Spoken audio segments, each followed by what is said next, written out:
သူဘဝတစ်ခုလုံးကကြုံခဲ့ရတဲ့အကြောင်းလေးကိုသူပြန်ပြီးတော့ပြောခဲ့တာငါလေးကွယ်တဲ့ဒီကနေ့ဒီအချိန်မှာကိလေသာအာသောကင်းကွာတဲ့ယဟနာထီရိမာကြီးဖြစ်ပင်ဖြစ်냐တော်လဲဟိုပါရမီဖြည့်စဉ်တန်တရာခရီးတုံးကဝိပဿနာရှင်တော်မြတ်ဘုရားရဲ့လက်ထက်မှာငါသည်လူသားတယောက်ဘဝကိုဖြစ်ခဲ့ဘူးပါတယ်ဘဝနောက်ကြောင်းကိုပြန်ပြောင်းပြောတာဝိပဿနာရှင်တော်မြတ်ဘုရားလက်ထက်တုန်းကလည်းငါလူဖြစ်ခဲ့ဘူးတယ်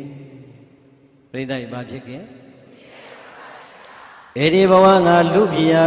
ရတဲ့ကာလတုန်းကငါသည်အဖေကလည်းကျွန်းအမေကလည်းကျွန်းနဲ့အဖေကျွန်းအမေကျွန်းရဲ့ဘဝထဲမှာပဋိသန္ဓေတည်လို့လူဖြစ်လာတဲ့ငါသည်ကျွန်းမလေးဘဝနဲ့ဖြစ်ခဲ့ဘူးတာပါဒီကနေ့ဘာဖြစ်နေလဲအဲ့ဒီတုန်းကပါငါအဲ့ဒီတုန်းကကျွန်းမလေးဖြစ်ခဲ့တာဘာလေးဖြစ်ခဲ့တာဘယ်လိုကျွန်းမျိုးလဲဆိုရင်ပြိဿရေ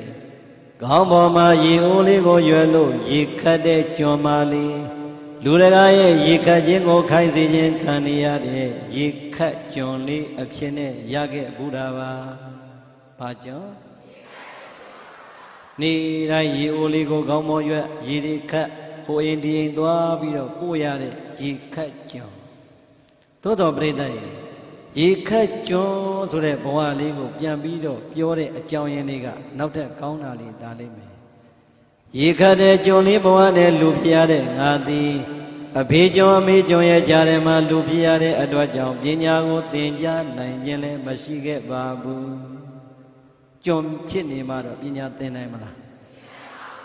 ဖြစ်နိုင်ဘူးပြိဿရေဘုန်းကြီး